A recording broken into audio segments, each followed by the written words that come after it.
So modern computer vision pipelines involve a cycle, data collection, labeling, training, and deployment. And once this cycle is in place, labeling quickly becomes a big bottleneck. So this task of going from images to labels is a very important problem. And we believe for this problem, simulation is the key. With the advances we've made in simulation, we can actually use graphics to generate data and then labels for free. Alright, so we asked the graphics viz how to do this, and they told us that we can actually write procedures to do this. And one of the ways to do this is to write probabilistic grammars. You can sample from a probabilistic grammar a scene graph, where each node of the scene graph represents an object, which is a class, and it also has some parameters, such as the location and the 3D asset of the object. Sampling is done one by one, and attributes are given to each object, and then we can render that using a graphics engine. The issue here, though, is that getting the parameters right is really hard, and you can get the parameters for the US, but it's not going to be the same for India. So naturally, the question that we asked here was, could we learn these parameters from data to actually generate proper scene graphs? So let's look at the problem statement now in a little more detail. So we're given a target data set that's almost completely unlabeled, and we have this parametric simulator, which in this case is a probabilistic grammar. And the goal here is to generate a synthetic data set, which first is similar in distribution to some target data set, and it maximizes the performance of some downstream model. But this is a very challenging problem, because first we need to learn through a simulator. Second, it uses rendering, which is non-differentiable, and we need to learn with the downstream model in the loop. So in a nutshell, this problem is basically to parameterize data and learn the right parameter distributions. And this is very similar to neural architecture search, where we parameterize architecture and learn the right parameter distributions. And therefore, we also like to call our problem neural data search. Okay, so let's look at the algorithm and how we learn it.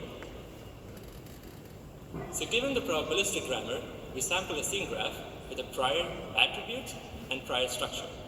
Then we pass it through a graph neural network to generate a new scene graph with the same structure and new attributes for every object. This is passed to a renderer, which is a graphics engine, to generate training data that's used by a downstream model to train for detection, segmentation, etc.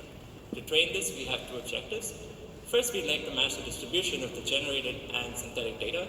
So we pass both of these through a pre-trained feature extractor and optimize the MMD metric, which we heard about in one of the previous talks. The second goal of this is to maximize the task performance. For this, we actually generate a set of data, we train a model, evaluate it on a small subset of real data, and the performance generated is used as a reward, and we use gradient estimators using deep reinforcement learning to train the generator, much like neural architecture search.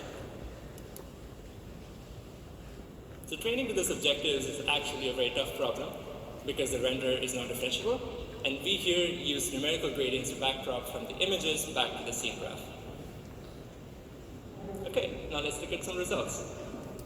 So we experiment on the kitty data set, where the goal is, given kitty images, can we generate optimized synthetic data trained for car detection performance? So the metric is actually the car detection performance that is trained in the downstream task model. And we compare against generating using just the probabilistic grammar and the data that's learned by medicine. And the probabilistic grammar comes from SDR, which is a paper by Prakash et al. From ICRA. So we optimized the simulator sequentially and observed improvements in performance, getting at the end about a 4% improvement on the hard split of the kitty dataset.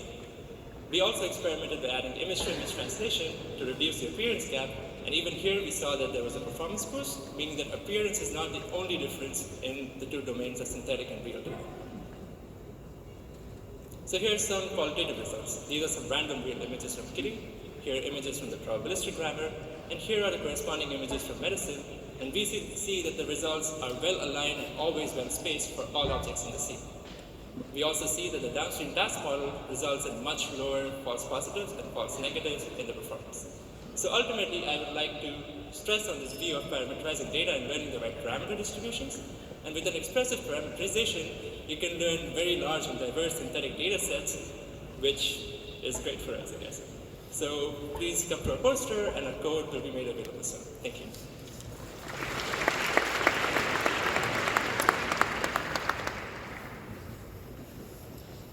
Hi, my name is Tamao Chaha. welcome, and I'll present the work SynGAN, learning a generative model from a single natural image, which was done jointly with Tali Deckel and Tomer Mitraim.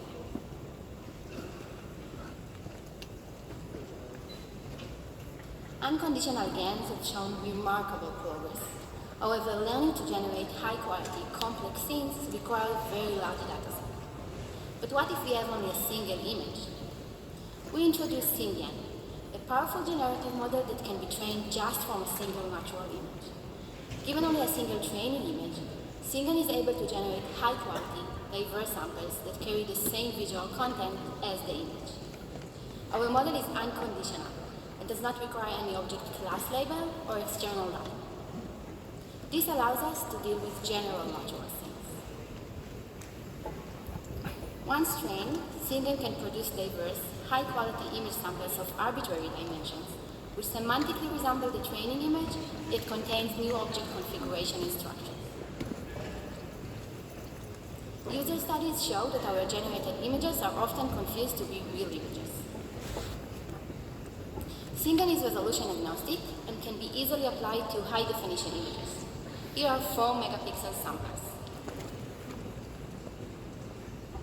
But why is it good to have a single image GAN? Once trained, SynGAN can be used for many tasks. All are solved with the same unified approach and without any additional information or further training. And again, with only a single image example. So how does it work? SynGAN is built from a pyramid of fully convolutional patch scales. Generation starts at the coarsest scale and sequentially passes through all generators up to the finest scale. Random noise is injected in each scale.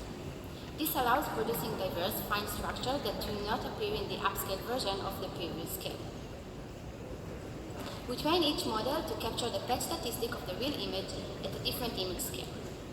This is done adversarially with a pyramid of patch discriminators, which attempts to classify each of the image patches as real or fake.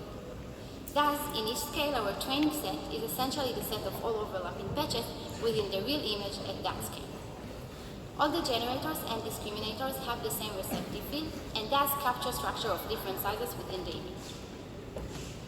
The multi-scale architecture allows control over the diversity of the generated samples. When starting the generation from the coarsest scale, we get highly varied samples. However, we can start the generation from a finer scale and inject a downsampled version of the training image as an input. This way, we can modify only finer image features.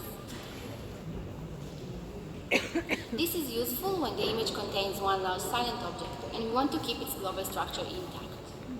Here, for example, only the zebra stripes get modified. Alternatively, after training, we can choose to inject a different image into the trained model.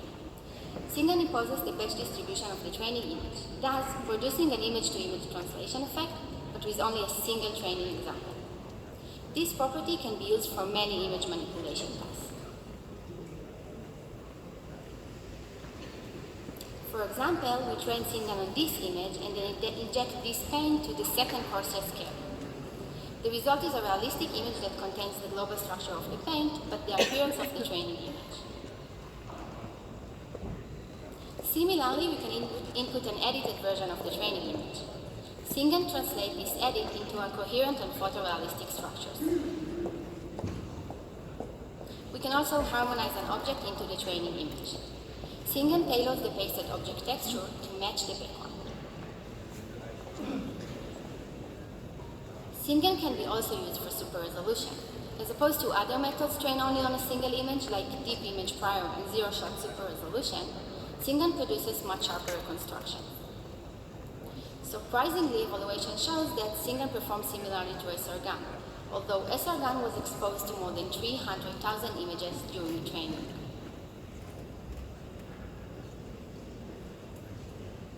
Another application is animation from a single image.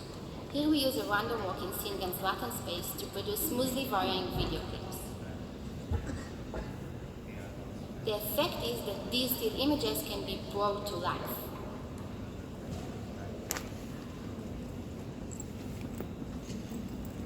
Please visit us, poster number 15. Thank you.